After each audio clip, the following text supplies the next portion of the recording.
প্রিয় শিক্ষার্থীরা, আমরা ডিসি মোটর রিলেটেড আরো একটা গাণিতিক সমস্যার সমাধান করব। একটু লক্ষ্য করো, প্রশ্নে কি বলা হয়েছে, একটা 50 kilowatt 200 volt shunt generator 500 RPM এ ঘুরে। আচ্ছা, প্রথম যে তথ্যটুকু দেওয়া আছে সেটা কিন্তু একটা বলা হয়েছে, একটা কি বলতো শান্ট জেনারেটর বলা হয়েছে। আচ্ছা, পরে কি বলা হয়েছে দেখো, আর্মেচার এবং শান্ট ফিল্ডের রেজিস্ট্যান্স বলতে শান্ট ফিল্ডের রেজিস্ট্যান্স বলবো। তাহলে আর্মেচার এবং শান্ট ফিল্ডের রেজিস্ট্যান্স যথাক্রমে আর্মেচার রেজিস্ট্যান্স এত এবং শান্ট ফিল্ড রেজিস্ট্যান্স কত বলতো 40 ওহম। 200 ভোল্টে 50 কিলোওয়াট ইনপুট যদি গ্রহণ করে তাহলে গতিবেগ নির্ণয় করো যখন ব্রাশ ভোল্টেজ 1 ভোল্ট। প্রথমে লক্ষ্য করো তো, প্রথম যে তথ্যটুকু দেওয়া ছিল সেটা মনে হচ্ছিল পুরো একটা জেনারেটর, তাই তো?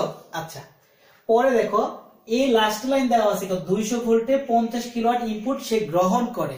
তার মানে সে কি বলতেছিলাম, সে তাহলে পরবর্তী যে অংশটা সেটা হচ্ছে সে মোটর হিসেবে কাজ করতেছে। তাহলে শিক্ষার্থীরা, এই অঙ্কটাতে আমি কি বুঝলাম? এই অঙ্কটাতে বুঝলাম প্রথমে হচ্ছে সে কি করবে বলতো, 50 কিলোওয়াট একটা লোড, তার মধ্যে 200 ভোল্ট জেনারেটর থেকে সাপ্লাই দিবে। তখন মূলত কি করবে বলতো, এই মেশিনটা জেনারেটর হিসেবে কাজ করবে। আবার সে যখন কি বলছে বলতো, পরক্ষণে যখন সে কি করবে 200 ভোল্ট সে গ্রহণ করবে এবং সে 50 কিলোওয়াট লোড একটা চালাবে, তখন কিন্তু সে আর জেনারেটর নাই, তখন কিন্তু সে কি মোটর হিসেবে কাজ করবে। তাহলে এখন আমাকে বের করতে হবে কি, আমাকে বের করতে হবে গতিবেগ। একটা লক্ষ্য করো তো, আগে যখন জেনারেটর ছিল তখন কিন্তু তার গতিবেগ দেওয়া ছিল কত, 500 আরপিএম। এখন দ্বিতীয় ক্ষেত্রে যখন সে মোটর হিসেবে কাজ করবে তখন তার গতিবেগ কত সেটা আমাকে বের করতে হবে। তাহলে এরকম একটা ফর্মুলা কি আমরা জানি? আমরা এরকম একটা ফর্মুলা কি জানছিলাম বলতো, স্পিড থেকে এরকম সম্পর্ক জানছিলাম n1 কত বাই n2 সমান eb1 eb2। তারপর কথা বলতো, যেহেতু এটা শান্ট জেনারেটর বলছে, তাই না? যেহেতু এটা কি শান্ট জেনারেটর বলছে, তাহলে এই যে পরের যে অংশটুকু সেটা কত, φ2 φ1, এইটার দরকার নাই। কেন দরকার নাই? কারণ শান্ট জেনারেটরে শান্ট ফিল্ডের কারেন্ট সবসময় সমান থাকে, তাই ফ্লাক্সের মান সবসময় সমান, যার বিধায় কি করতে হয়, এই অংশটুকু শান্ট জেনারেটরের ক্ষেত্রে প্রয়োজন নেই। এখন একটু লক্ষ্য করো তো, এই ফর্মুলা যদি আমি ফেলি তাহলে দেখো, এই দেখো এখানে কিন্তু দুইটা স্পিড আছে, তাই না? আমাকে একটা স্পিড দেওয়া আছে আর একটা স্পিড কি করতে হবে, বের করতে হবে। তার মানে ধরো একটা স্পিড দেওয়া আছে আর একটা স্পিড বের করতে হবে। তাহলে এই ফর্মুলা ফেললেই কিন্তু মূলত আমি এই মানটা বের করতে পারবো। এখন কথা হচ্ছে, আমি যদি এই ফর্মুলা ফেলতে চাই তাহলে সবগুলোর মান জানা দরকার, শুধুমাত্র n2 ব্যতীত, তাই না? দ্বিতীয়টার গতিবেগ ব্যতীত। এখন তুমি একটু লক্ষ্য করো তো, দ্বিতীয়টার গতিবেগ ব্যতীত আর সবগুলোর মান কি দেয়া আছে? n1 দেওয়া আছে ধরলাম, সেটা কত বলতো 500 আরপিএম। কিন্তু এই যে eb1 যখন সে মোটরের ক্ষেত্রে কাজ করতেছে তখন তার নাম কিন্তু থাকবে কি বলো, eb। আমি আবার বলি, যখন সে মোটর হিসেবে কাজ করবে তখন তার যে তার আর্মেচারে যে উৎপন্ন ভোল্টেজ ব্যাক ইএমএফ থাকবে তার নাম হচ্ছে eb। কিন্তু যখন সে জেনারেটর হিসেবে কাজ করে তখন তার আর্মেচারে উৎপন্ন যে ভোল্টেজ তার নাম আমি বলবো কি বলতো, eg। তাহলে আমি এখানে eb1 eb2 না দিয়ে আমি কি দিব বলতো, আমি বলবো হচ্ছে eg জেনারেটর উৎপন্ন ভোল্টেজ, আর নিচে দিব হচ্ছে কি বলতো eb মোটরের আর্মেচারের ব্যাক ইএমএফ। ওকে, তাহলে এই ফর্মুলাটা আমি ফেলতে হবে।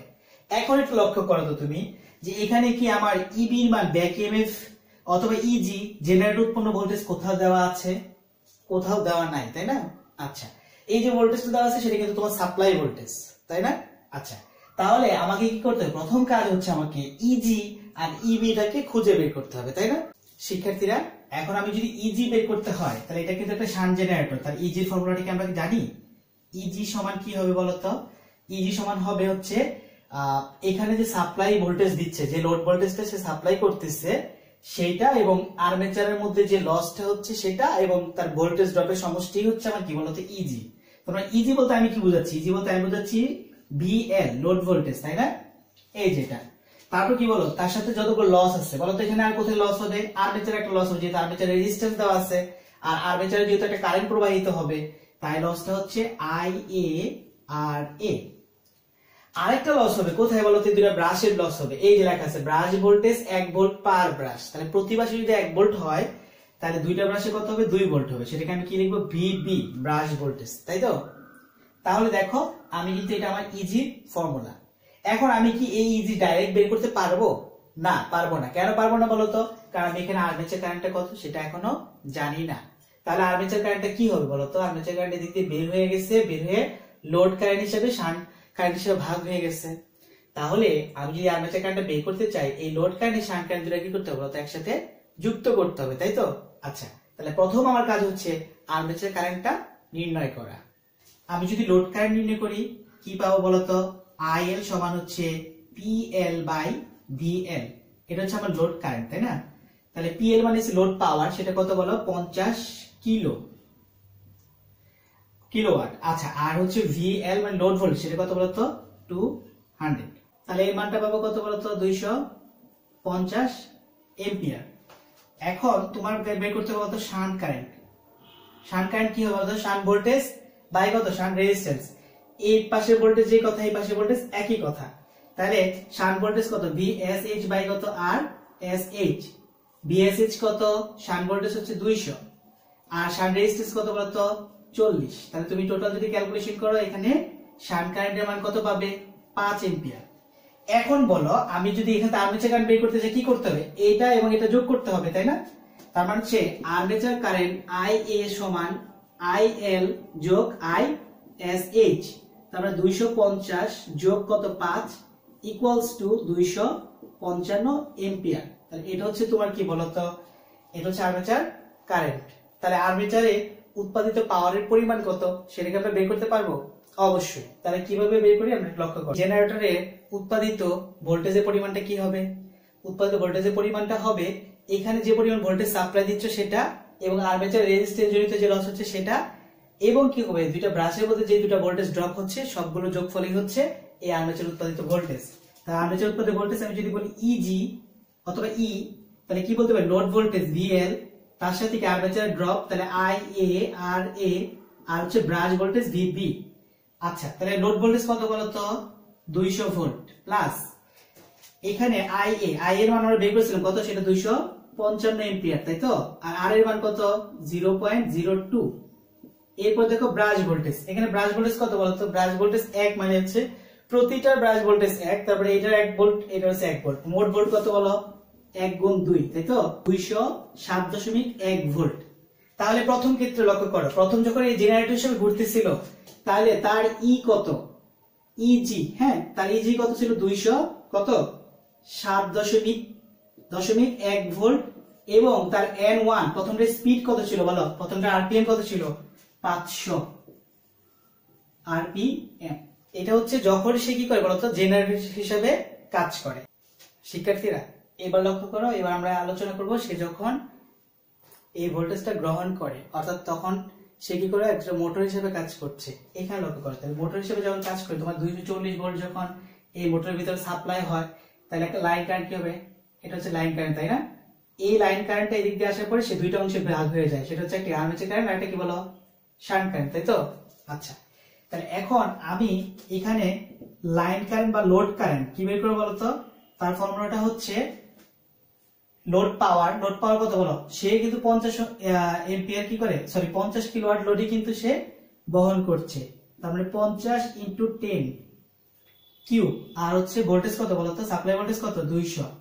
তার মানে এখন তার ভোল্টেজের মানটা কত হচ্ছে, 200 বলতো কত, 50 এম্পিয়ার। সেটা কি বলতো, তার লোড কারেন্ট। তাহলে এদিক দিয়ে 250 এম্পিয়ার কারেন্ট আসতেছে, এসে এই শান্ট কারেন্টে এবং লোড কারেন্ট আর্মেচার কারেন্টে ভাগ হয়ে যাচ্ছে। তাহলে আমার মূলত হচ্ছে ব্যাক ইএমএফ বের করতে হবে। তাহলে এই ব্যাক ইএমএফ যদি বের করতে চাও, তাহলে তোমার কি দরকার বলতো, আর্মেচার কারেন্ট দরকার। তাহলে আর্মেচার কারেন্ট বের করতে হলে কি করতে হবে, এই লোড কারেন্ট থেকে যখন এই শান্ট কারেন্ট তুমি বাদ দিবা, তখনই তুমি কি আর্মেচার কারেন্ট পাবা। তাহলে আমি শান্ট কারেন্টটা বের করি, শান্ট কারেন্টটা কতটা লক্ষ্য করো, ISH, তার মানে কি VSH বাই কত, RSH।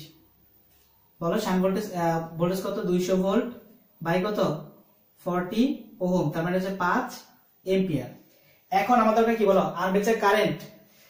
আর্মেচার কারেন্ট বের করতে চাইলে কি করতে হবে, IA সমান IL, মোটরের ক্ষেত্রে কিন্তু, হ্যাঁ, মোটরের ক্ষেত্রে বিয়োগ হয়। তাহলে লোড কারেন্ট কত ছিল, লোড কারেন্ট ছিল হচ্ছে 250 মাইনাস শান্ট কারেন্ট কত, 5, ক্যালকুলেশন করে কত বলো, 245 কি এম্পিয়ার। তাহলে এই আর্মেচারের মধ্যে দিয়ে 245 এম্পিয়ার কি বলতো অলরেডি কি কারেন্ট প্রবাহিত হচ্ছে। এখন আমি এটার ব্যাক ইএমএফ নির্ণয় করতে, মোটরের ব্যাক ইএমএফ নির্ণয় করলে কি হবে, মোটরের যে সাপ্লাই ভোল্টেজ 220, 200, এই 200 দিয়ে কি করতে হবে বলতো, আমার এইখানে আর্মেচারে যে ডটটা হয়েছে সেটা বাদ দিতে হবে, আর ব্রাশে যে ডটটা আছে সেটা বাদ দিতে হবে। এইটুকু বাদ দিলে আমি কি পাবো বলতো, মোটরের ব্যাক ইএমএফ। তাহলে ব্যাক ইএমএফ ফর্মুলাটা কি, EB = V - IARA, মানে রেজিস্টিভ ড্রপ, অর্থাৎ আর্মেচারে যে রেজিস্টিভ ড্রপটা হয়েছে আর এটা হচ্ছে VB ব্রাশ ভোল্টেজ ড্রপ। তাহলে 200, এইখানে বলো VB কত ছিল 200 মাইনাস IA কত 245, এই যে লিখে রাখছি, আর RA কত 0.02, তাই তো, মাইনাস VB ব্রাশ ভোল্টেজ। তাই ব্রাশ ভোল্টেজটা কত ছিল, এখানে আছে 1 গুণ 2, কারণ কি একটা ব্রাশে 1 ভোল্ট হলে দুইটা ব্রাশে 2 ভোল্ট, টোটাল যদি তুমি ক্যালকুলেশন করো তাহলে মান কত পাচ্ছ 193.1 ভোল্ট, অর্থাৎ 193.1 ভোল্ট। এখন মোটরের গতিবেগকে যদি আমি N2 দ্বারা প্রকাশ করি, তাহলে N2 হচ্ছে বলো মোটরের গতিবেগ, আর N1 ছিল কি জেনারেটরের গতিবেগ। আচ্ছা, আর EG বলতে এখানে ব্যাক ইএমএফ, তাই না, EB সমান কত 193.1 ভোল্ট। এখন আমরা মোটরের স্পিড সমীকরণ থেকে কি দেখছিলাম জানো তো? মোটরের স্পিড সমীকরণ থেকে আমরা কি জানি বলো তো? আমরা জানি কি জানি বলো, N1 সমান N1 বাই কত N2 সমান EB বলতে আমি এখানে কি লিখছি বলতো, আমি EB1 লিখতাম, তাহলে আমি এখানে লিখছি EG, আর নিচেটা লিখবো হচ্ছে বলতো কি EB ব্যাক ইএমএফ, আর সমান কি লিখবো সেটা হচ্ছে কত phi1 বাই কত বলো phi2 বাই phi1।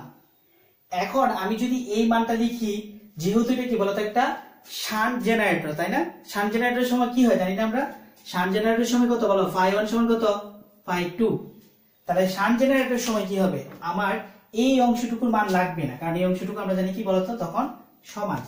আমার দেখো তো EG জানি, EB জানি, N1 জানি, বের করতে হবে কত বলো N2, এখান থেকে N2 বের করবো, তাহলে কি করতে হবে বলতো, N2 EG সমান কত N1 EB, তাহলে N2 সমান কি হতে পারে, N2 সমান হতে পারে N1 EB, আর নিচে কি হবে বলতো EG। তাহলে মানটা বসাও, N1 সমান কত বলো 193.1 ইনটু EB এর মান কত, EB হচ্ছে সরি এটা EB মান, আর N1 এর মানটা কত, N1 ছিল হচ্ছে 500। এবার নিচে হচ্ছে EG হচ্ছে কত বলতো 207.1, তুমি যে ক্যালকুলেশন করো তার মান পাওয়া হচ্ছে 466.2 RPM। RPM তো ফ্র্যাকশন হয় না, তুমি এটাকে 400 কি বলবা 66 RPM বলতে পারো। তো শিক্ষার্থীরা ধন্যবাদ সবাইকে।